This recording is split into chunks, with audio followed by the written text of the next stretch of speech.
안녕하십니까.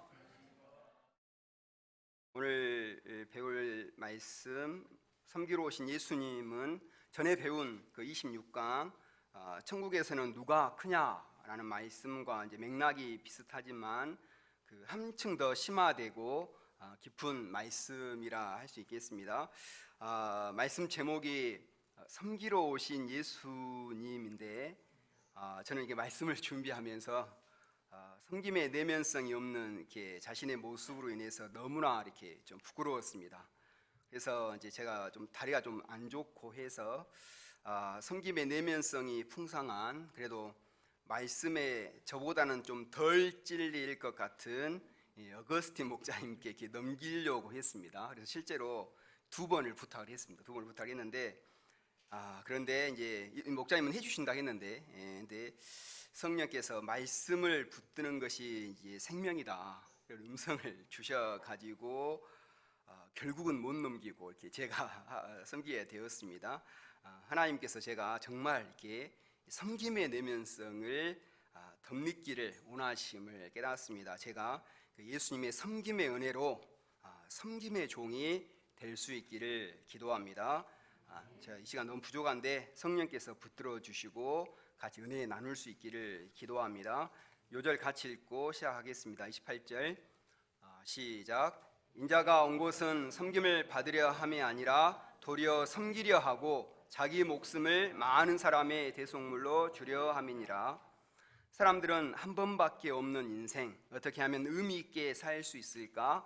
가치 있게 살 수 있을까? 무엇보다 위대하게 살 수 있을까 고민합니다. 고민들 하고 계시죠? 한 번밖에 없는 인생인데 위대하게 살고자 하는 소원이 다 있습니다. 우리가 인생을 대강 그냥 세오라 내오라 낭비하지 않고 의미 있게 가치 있게 살고자 계획하고 노력하는 것은 이 땅에 우리를 보내주신 하나님 앞에 착하고 충성된 자세입니다. 그런데 문제는 진정한 위대성의 가치를 알지 못해서 잘못된 방향으로 위대성을 발휘하고자 합니다. 이상한 대로 위대성을 발휘하는 것이 문제입니다. 그것은 예수님의 제자들도 마찬가지였습니다. 3년 동안 예수님을 따라다녔지만 여전히 세상적인 가치관이 변화되지 않아서 세상적인 방법으로 위대한 자리에 앉고자 하고 있었습니다. 제자들은 예수님을 따르고 있었지만 내심 마음으로는 세상의 집권자들을 부러워하고 있었습니다. 힘으로 사람들 위해 군림하고 지배하고 지시하는 것이 위대한 것인 양 착각하고 있었습니다.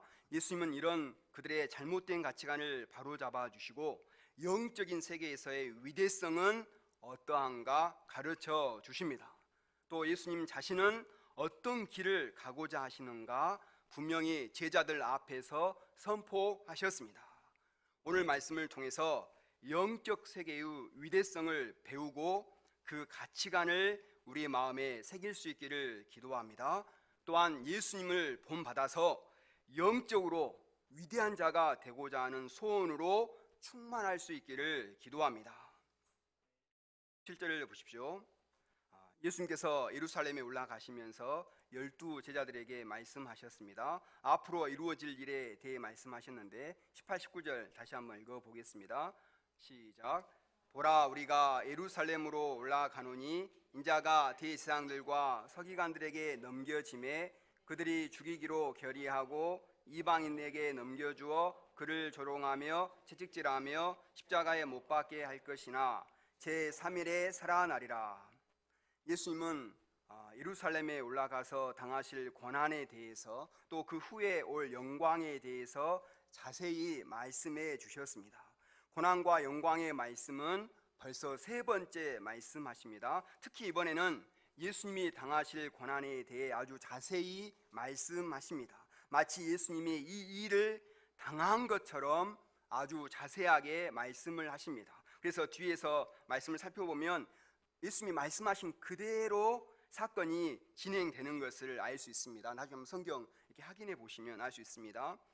고난의 과정을 다 아시고 무시무시한 십자가 형벌을 받기 위해 예루살렘에 올라가시는 예수님의 마음이 얼마나 찹찹하시겠습니까? 그러나 예수님은 그 죽음 후에 올 부활 영광을 소망하며 한 걸음 한 걸음 올라가셨습니다. 그런데 이때 제자들은 무슨 생각을 하고 있었습니까? 20, 21절 같이 읽어보겠습니다. 20, 21절 시작. 그때 세베대의 아들의 어머니가 그 아들들을 데리고 예수께 와서 절하며 무엇을 구하니? 예수께서 이르시되 무엇을 원하느냐? 이르되 나의 이 두 아들을 주의 나라에서 하나는 주의 우편에 하나는 주의 좌편에 앉게 명하소서.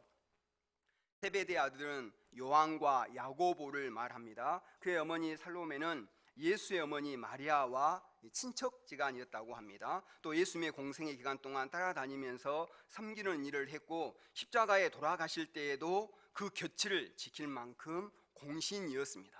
공신이면서도 친척이었기 때문에 예수님께 부탁을 하고자 절을 하며 나온 것입니다. 어떤 부탁입니까?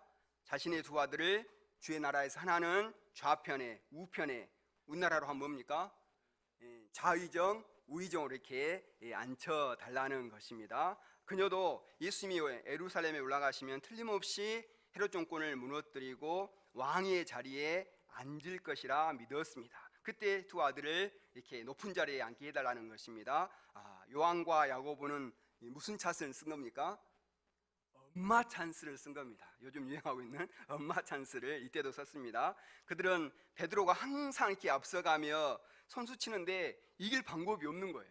그래서 이제 그 엄마 찬스를 통해서라도 이렇게 이기려고 청탁을 한 것입니다. 여기서 우리는 예수님께서는 무슨 이야기를 하십니까?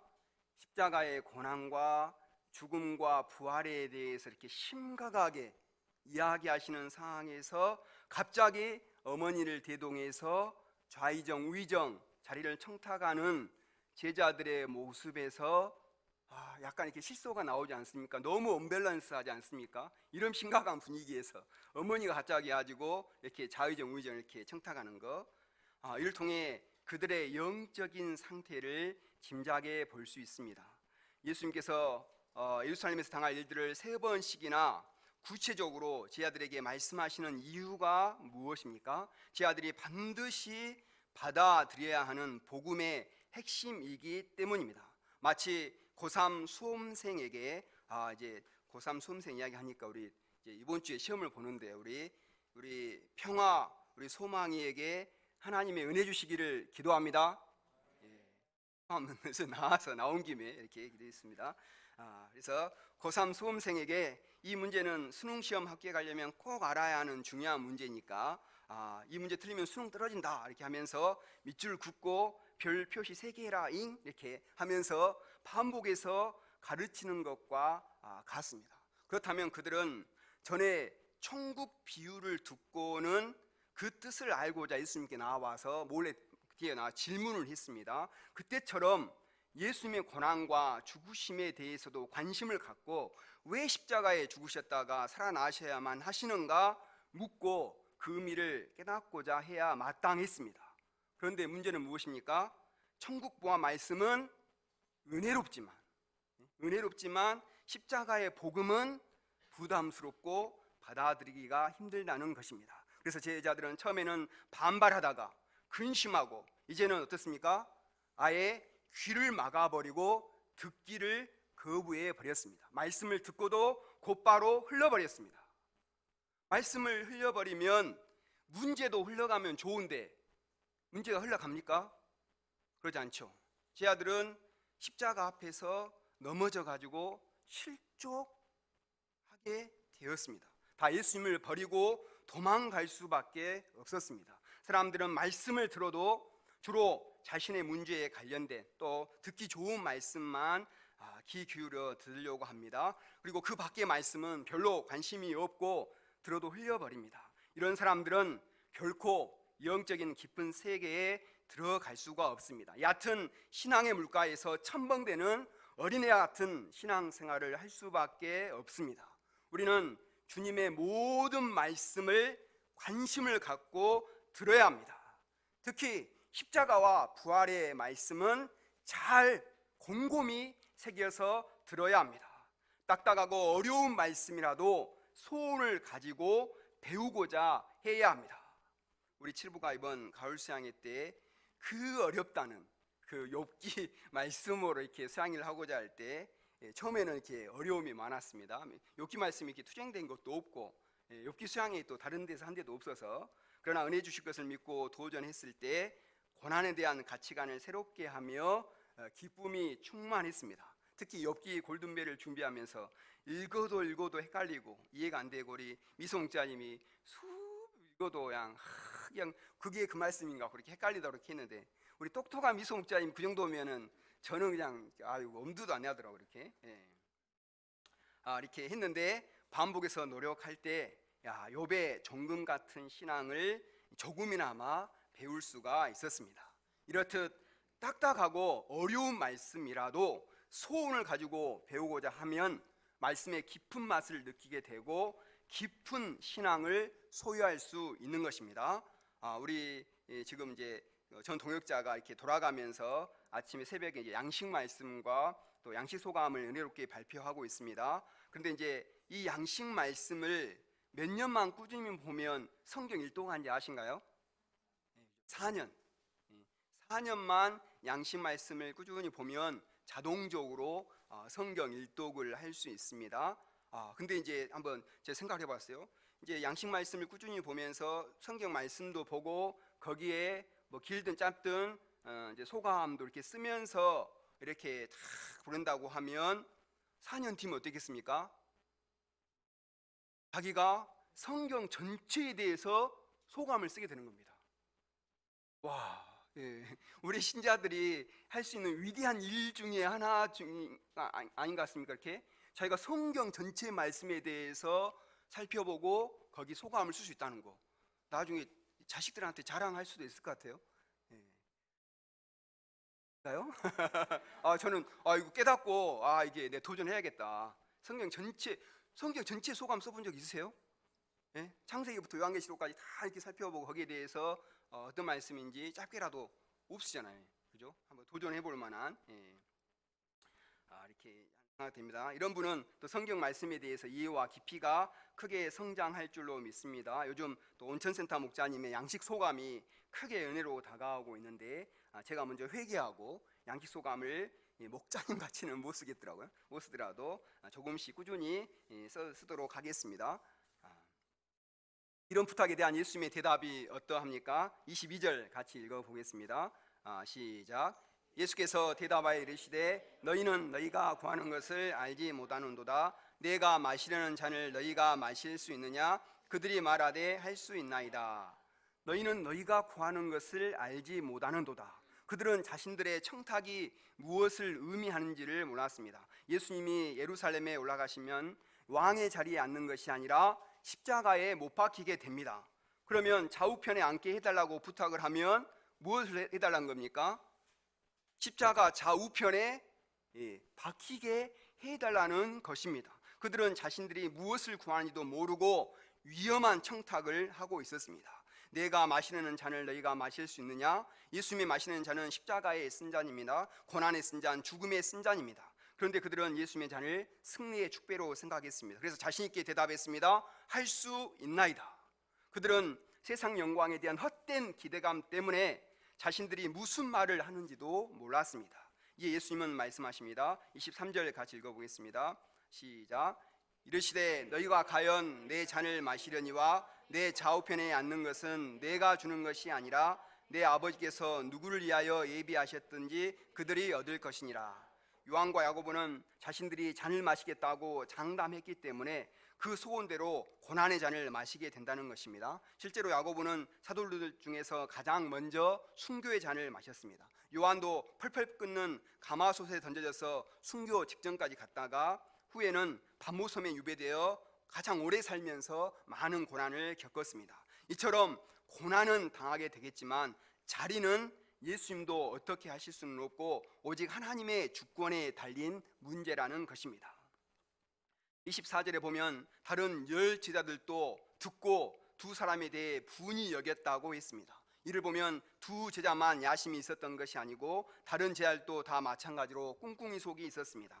전혀 야심이 없을 것 같은 우리 안드레 목자님도 내 이놈들 하고 이렇게 이때는 화를 냈습니다. 그들은 배와 그물을 버려두고 모든 것을 내려놓고 예수님을 따랐다고 생각했습니다. 그러나 그들 마음에는 여전히 세상적인 욕심이 자리하고 있었습니다. 세상에서는 높은 자리에 앉으면 실제로 많은 특권이 주어지기 때문에 사람들은 어찌하든지 높은 자리에 앉고자 합니다. 예를 들어 군대에서 무궁화 대령이 별을 달면 얼마나 달라든지 아십니까? 우리 기업 목사님 들어왔던데 기업 목사님 아신가요?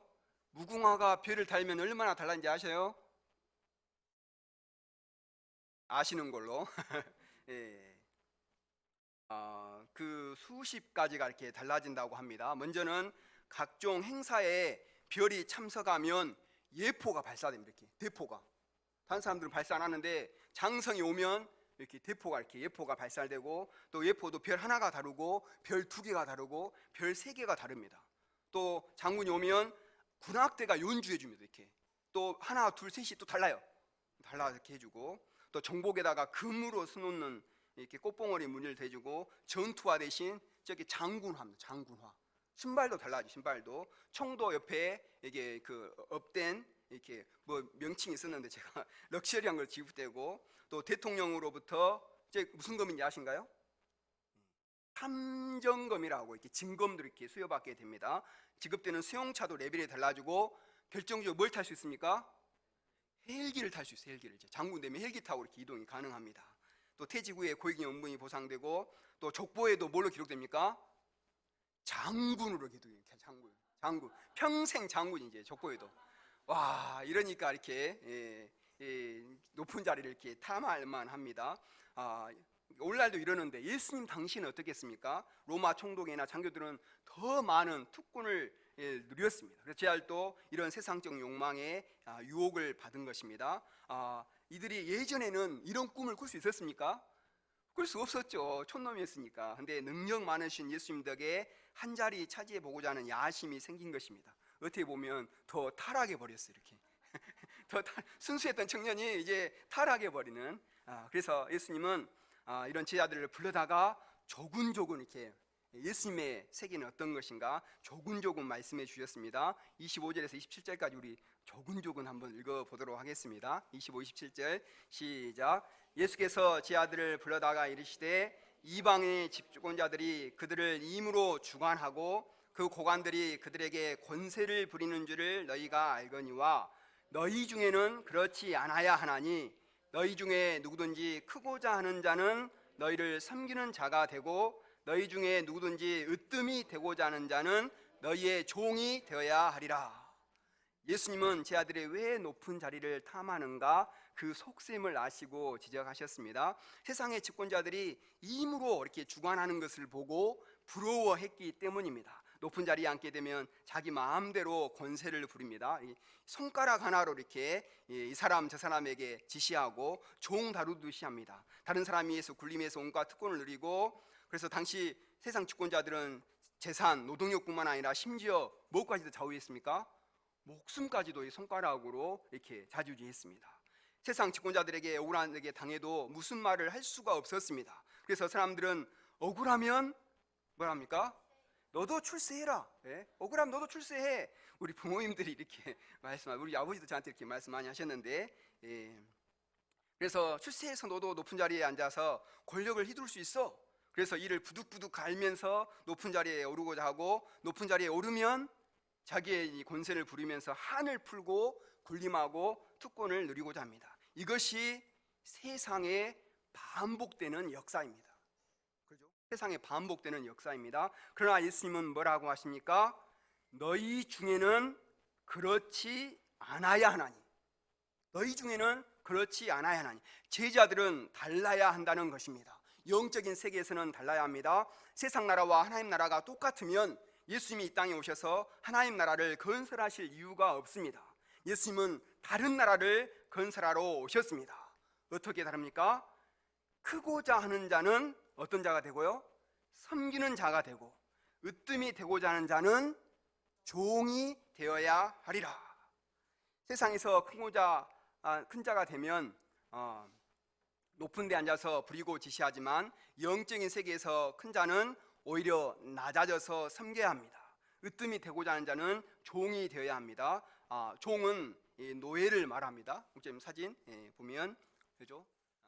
이분들은 그래도 좀 이렇게 A급 종이네. A급 좀 깔끔하고 좀 아주 너무 힘든 일을 하지 않는 이렇게 주인을 위해서 음식을 나르고 청소를 하고 허드렛 일을 하는 노예입니다. 고대 사회에서는 종은 자유도 없고 인권도 없었습니다. 자기 시간이나 자기 소유도 없었습니다. 종은 오직 주인을 위해 존재했습니다. 주인이 부르면 언제든지 가야 했고, 주인이 시키는 일이면 무엇이든지 해야 했습니다. 그런데 예수님은 제 아들이 정말 큰 자가 되고 싶으면 이런 종과 같이 하라는 것입니다. 너희들이 정말 으뜸인 자가 되고 싶냐? 그러면 노예처럼 낮아져서 다른 사람이 필요하고 힘들고 어려우면 언제든지 쫓아가서 도와주고 뭐든지 해주고 뭐든지 거들어주고 도와주고 해줄 수 있는 그런 각오를 하라는 것입니다. 당시에서는 도저히 상상도 할 수 없는 파격적인 말씀이었습니다. 세상에서 큰 자는 얼마나 높은 자리까지 올라가는가, 얼마나 부를 많이 쌓았는가, 얼마나 많은 부하를 거느리는가, 그것에 따라 결정됩니다. 그래서 사람들은 자랑합니다. 내 말 한마디면 수백 명이 움직여. 내 전화 한 통이면 모든 것이 다 돼. 이거 많이 들어오던 멘트인데 내 전화 한 통이면 모든 것이 다 돼, 이렇게 멘트 있잖아요. 그러면 사람들은 와 부러워하고 나도 언제 그 자리에 오를까 이렇게 고민합니다. 그러나 하나님 나라에서는 그 사람이 얼마나 많은 사람을 부렸는가가 아니라 얼마나 많은 사람을 섬겼는가가 중요합니다. 얼마나 많은 사람을 움직이고 거느렸는가가 아니라 얼마나 많은 사람을 도와서 살렸는가, 또 얼마나 자기 이름을 많이 냈는가가 아니라 얼마나 다른 사람들을 도와서 다른 사람들이 빛나는 인생을 살게 하였는가, 이것에 따라서 그 사람의 위대성이 결정된다고 예수님은 말씀하십니다.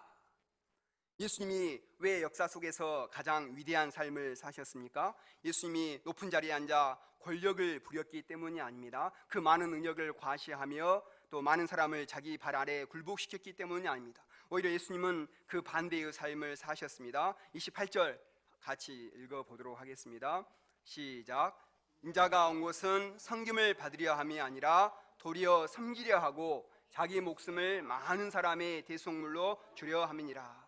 예수님은 하나님의 아들로서 모든 인생들의 섬김을 받기에 합당하십니다. 우리나라에서 왕의 아들로만 태어나도 얼마나 섬김을 많이 받습니까? 그러나 예수님은 섬김을 받기 위해 오시지 않았습니다. 도리어 섬기러 오셨습니다. 예수님의 삶은 병들고 귀신 들려 고통하고 죄로 신많은 인생들을 섬기기에 여념이 없었습니다. 예수님은 아무도 돌아보지 않는 각색 병자들을 섬기셨습니다. 귀신 들려 울부짖는 자를 찾아가셔서 사람들은 부담스럽다고 집에 쇠고랑 묶어서 이렇게 가둬두었지만 예수님은 귀신과 싸워주시고 쫓아내기시까지 사투를 벌여서라도 그 영으로부터, 악한 영으로부터 해방시켜 주셨습니다. 남편이 다시 있는 사마리아 여인이 자존심을 팍팍 긁었지만 끝까지 참고 섬기셔서 하나님 나라의 황공주가 되고 덤으로 사마리아의 전도왕이 되게 하셨습니다. 너무나 이기적이어서 자기 것만 챙기는 세리 레이를 제자로 삼으시고 우리가 지금 공부하고 있는 마태복음의 저자로까지 키우셨습니다. 예수님을 따르는 제 아들은 얼마나 철이 없었습니까? 3년 동안 키워도 말귀를 못 알아듣고 헛소리만 했습니다. 도토리 키재기를 하고 높은 자리에 앉고자 경쟁했습니다. 가룟 유다는 예수님을 팔 굽기만 하고 있었습니다. 그러나 이런 제 아들의 더러운 발을 친히 씻어주시고 끝까지 섬기셔서 인류의 스승이 되게 하셨습니다. 예수님의 섬김은 여기서 끝나지 않았습니다. 자기 목숨을 많은 사람의 대속물로 주려 함이니라. 예수님은 우리 인생들을 섬기시되 자기 목숨까지 내어 주셨습니다. 우리가 다른 것은 다 희생할 수 있어도 뭔 희생하기 어렵습니까? 목숨은 내어주기가 어렵습니다. 저도 우리 애들을 위해서 밥도 해주고 뭐 사주란 건 다 사줄 수 있는데 아버지 목숨도 주세요 이러면 이제 끝이죠. 이제 자식아 나 끝이죠. 이렇게 그죠? 이놈의 새끼들 하면서 화를 낼 것입니다. 왜냐하면 목숨은 하나밖에 없기 때문입니다. 그런데 예수님은 이 목숨까지 우리들을 위해 내어주셨습니다. 또 예수님은 우리가 어떤 상태일 때 목숨을 내어주셨습니까?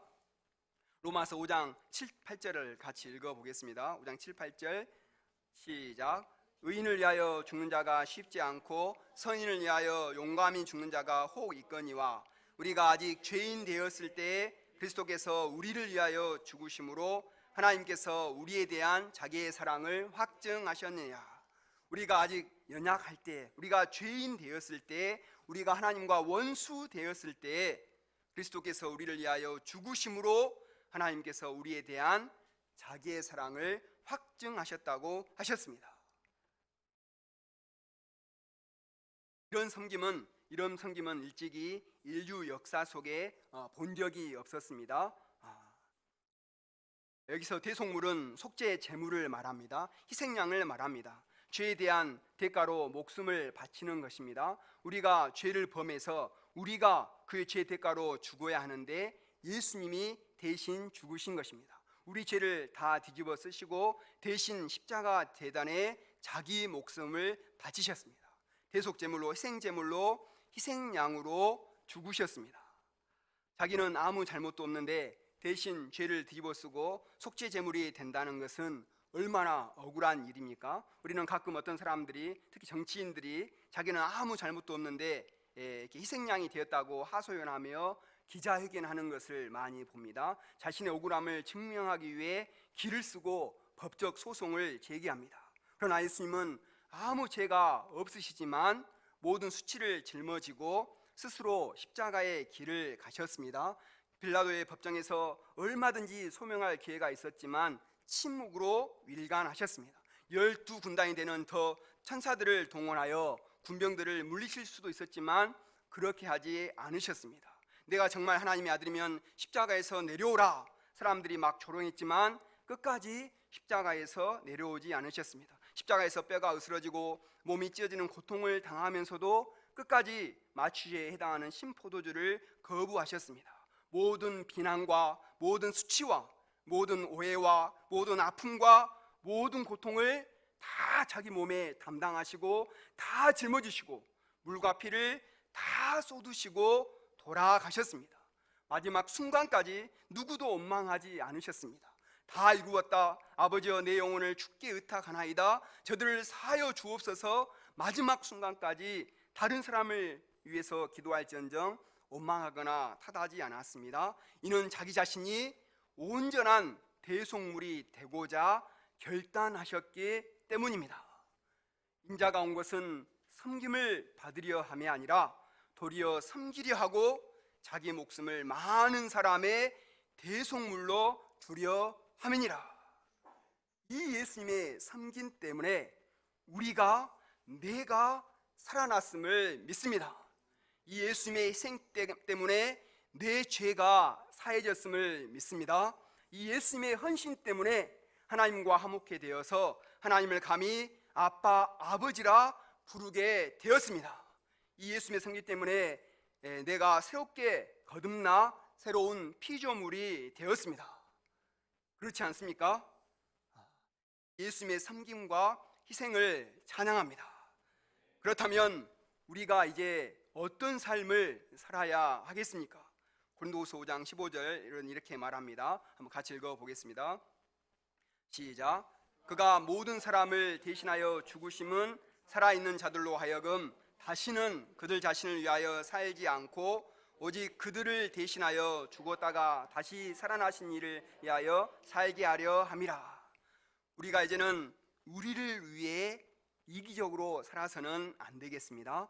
나를 대신하여 죽었다가 다시 살아나신 예수님을 위해 살아야 하겠습니다. 예수님의 핏값으로 사신 바 된 한 영혼을 위해, 양무리들을 위해 나아져서 섬기고 사랑을 베푸는 자들이 되어야 하겠습니다.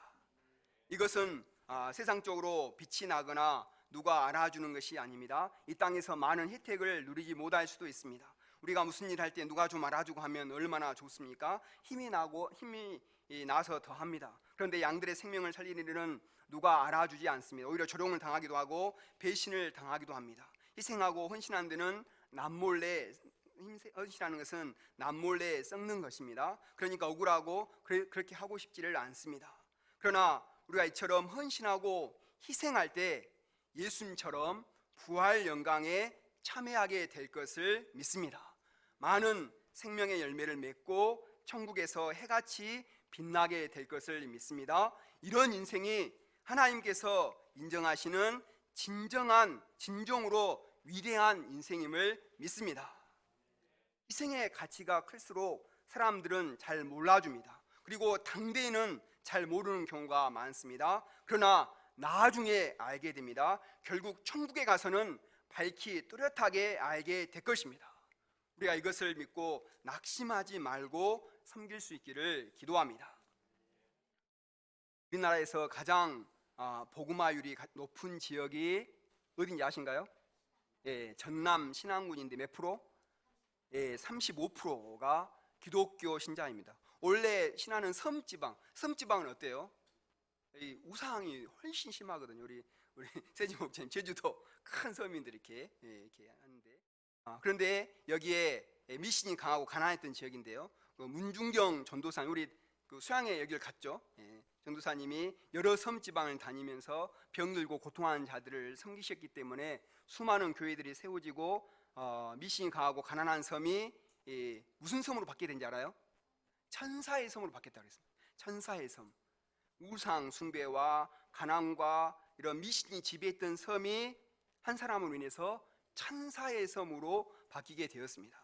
문 전도사님은 결혼과 동시에 남편에게 소박을 맞고 쫓겨나서 생과부가 되었습니다. 기쁜 슬픔 가운데 있던 중에 이성모 목사님의 부흥에 참석해서 예수님을 영접하고 평생 주의 종으로 살고자 결단합니다. 그래서 지금은 신앙군들이 다리가 이렇게 놓여서 이렇게 차로로 다닐 수 있지만 그때는 배로하고 또 뭐 싣고 다닌 거 보신가요? 사진에 보면 검정 고무신을 신고 이렇게 다니면서 복음을 전했습니다. 구급약을 들고 다니면서 병자들을 치료해주고 또 문제 많은 자들을 위해 기도해 주었습니다. 한 번은 장티푸스 전염병이 돌아와서 많은 사람이 죽었습니다. 가족들도 이제 전염병이 무서워서 시체에 접근하지는 못했습니다. 그런데 전도사님은 기꺼이 그 집에 들어가서 염을하고 장례를 치러 주었습니다. 주변 사람들이 만류하면 이렇게 말했다고 합니다. 나는 남편이 있어도 없는 것과 마찬가지고 또 돌볼 자식도 없으니 설사 죽은들 아무에게도 누를 끼칠 일이 없소. 더구나 하나님께 쓰임받기 위해 부름받는 몸이니 살아도 주님의 뜻이요 죽어도 주님의 뜻이에다.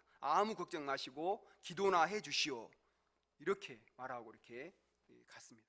이처럼 문전도사님의 섬김과 사랑 때문에 수많은 사람들이 복음을 영접하고 많은 교회가 세워졌습니다. 많은 교회 몇 개 세웠다고 나오는가요? 100여 개 이렇게 세웠다고 나오는데요. 또 문 전도사님의 그 남편이 어땠다고 했어요? 젊은 소박을, 그러면 뭐 어떤 사람일까요? 어떻게 보면 왼수죠, 왼수인데 큰 지주고 목포업 조합 대표였기 때문에 그 당시 6.25가 있었거든요. 그러면 공산당에 끌려가서 옥고를 치웠습니다. 그의 소실도 있대. 그때 옥살이를 같이 했는데 그의 옥바라지를 해준 사람이 누구예요? 이 문 전도사였습니다. 할 수 있을 것 같습니까? 잘 됐다 이렇게 할 것 같은데 그 원수 같은 이게 남편과 그 소실까지 이렇게 속옷까지 빨아서 이렇게 챙겨주며 옷바라지를 했다고 합니다. 이런 섬김으로 남편과 소실이 이렇게 감사의 눈물을 흘리고 그 자녀들이 감동을 받고 교회로 왔다고 합니다. 6.25 이제 막바지 때는 공산당들이 기독교 신자들을 무자비하게 처형을 했습니다. 이때 문 전도사님은 자신은 피할 수 있었는데 그의 그 딸과 같은 그 백정희 전도사가 이렇게 잡혀갔습니다. 그래서 살리기 위해 사형장에 같이 끌려갔습니다.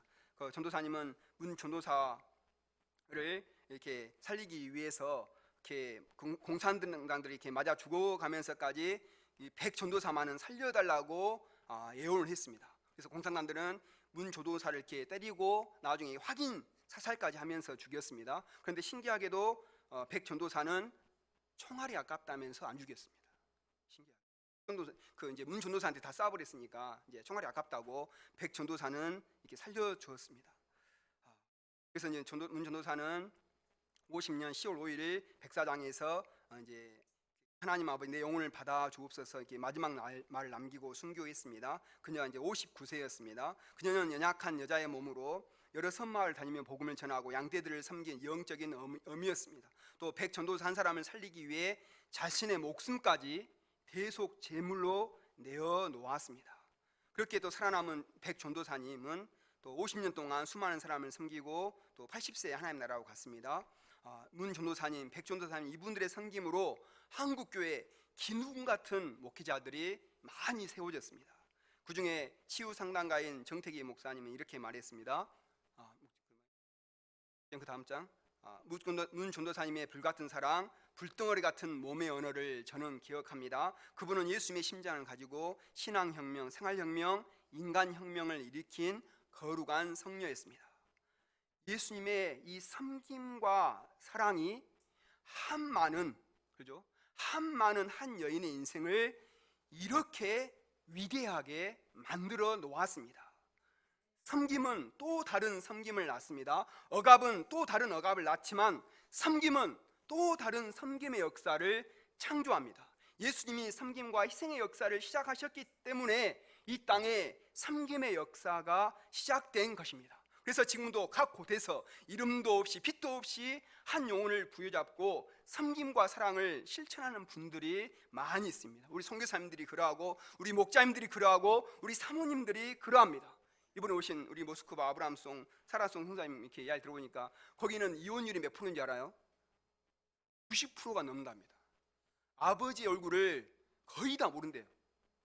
그래서 그 사람들 이렇게 돌려가는데 얼마나 어렵겠어요. 사라송 선교사님은 좀 대장부잖아요. 이렇게 막 싸우면서 이렇게 도왔다 가시더라고요. 이렇게. 우리는 아무것도 아니에요. 그 러시아 그 양들 돕는 거에 대하면. 이분들은 삶을 누가 알아주지 않을지라도 하나님은 이들을 진정으로 큰 자요 위대한 자로 인정하십니다. 우리가 감히 문 전도사님처럼 살지는 못한다 할지라도 한 양을 위해서 나의 작은 것을 희생할 수 있습니다. 나의 소중한 시간과 물질을 조금이라도 희생할 수 있습니다. 나의 자존심을 내려놓고 까칠한 양들에게 다가가서 섬김의 손길을 내어밀 수 있습니다. 나를 위해 목숨까지 대선물로 내주신 예수님을 생각할 때 우리는 기꺼이 누구에게라도 낮아질 수 있습니다. 19절 34절에 보면 갑자기 예수님께서 두 맹인의 눈을 뜨게 해주시는 사건이 나오는데요. 또 이것도 갑자기 분위기 안 맞잖아요. 아까 아침에 청탁하는 것과 같이 분위기 안 맞은데 그런데 여기 영적인 의미가 있습니다. 제자들이 어떻게 하라고요? 영적인 눈을 떠서 진정으로 큰 자가 누구인지 알라는 것입니다. 제자들이 영적인 눈을 떠서 십자가의 세계를 보기를 원하셨습니다. 예수님도 저희들이 영적인 눈을 떠서 진정으로 큰 자가 되고 십자가의 세계를 보기를 원하십니다. 왜냐하면 거기에 생명이 있고 거기에 진리가 있기 때문입니다. 우리도 물질적이고 이기적인 세상에 살다 보면 저부터도 영적인 눈이 가려져서 참으로 위대한 인생이 어떤 것인가를 보지 못할 때가 너무나 많습니다. 예수님을 따른다고 하면서도 마음에서부터는 여전히 높은 자리를 탐하고 다른 사람 위에 군림하기를 원하는 탄심이 가득합니다. 우리가 섬기러오신 예수님을 바라봄으로 영적인 눈을 떠야 하겠습니다. 자신의 목숨을 대속물까지 내어주신 예수님의 십자가 사랑에 눈을 떠야 하겠습니다. 선교사님 중에 우리 서선평 선교사님이 계신데요. 남기신 한번 읽어볼까요? 이렇게 자 같이 한번 읽어보겠습니다. 시작. Not success, but service. 성공이 아니라 섬깁니다. 이런 말 들어보셨어요? 성공하는 인생은 살아라지만 섬기는 인생을 살아라. 아니죠. 근데 성공이 아니라 섬깁니다. 성공은 나 한 사람 기쁘게 하고 끝나지만 섬김은 많은 사람을 기쁘게 합니다. 성공은 나의 유익으로 끝나지만 섬김은 많은 사람을 유익되게 합니다. 우리는 지금 무엇을 위해 질다름치고 있습니까? 우리가 예수님의 십자가를 깊이 묵상함으로 섬김의 가치, 사랑의 가치, 헌신의 가치에 눈을 떠야 하겠습니다. 나의 섬김과 나의 희생과 나의 사랑은 절대로 무의미하지 않습니다. 헛되지 않습니다. 반드시 열매를 맺을 줄로 믿습니다. 내 주변에 한 사람을 섬기고 사랑함으로 우리 안에 그리스도의 형상이 새겨지기를 기도합니다. 그때 하나님께서 우리 모두를 진정으로 큰 자요 으뜸된 인생으로 빚어주시리라 믿습니다. 6절 말씀 읽고 기도하고 마치겠습니다. 8절 시작. 인자가 온 것은 섬김을 받으려 함이 아니라 도리어 섬기려 하고 자기 목숨을 많은 사람의 대속물로 주려 함이니라. 하나님 아버지 감사합니다. 이 시간 저희가 영적인 눈을 떠서 어떤 자가 정정 위대한 자인지 깨닫게 하셔서 감사합니다. 섬기러 오신 예수님, 자기 목숨을 대속물로까지 주려고 오신 예수님을 저희들이 배우고 본받을 수 있기를 간절히 기도합니다. 그래서 이 땅에서 부족하지만 이 섬김의 사랑을 실천하고 하나님을 기쁘시게 하는 인정받는 종들 될 수 있기를 기도합니다. 예수님 이름으로 기도드렸습니다.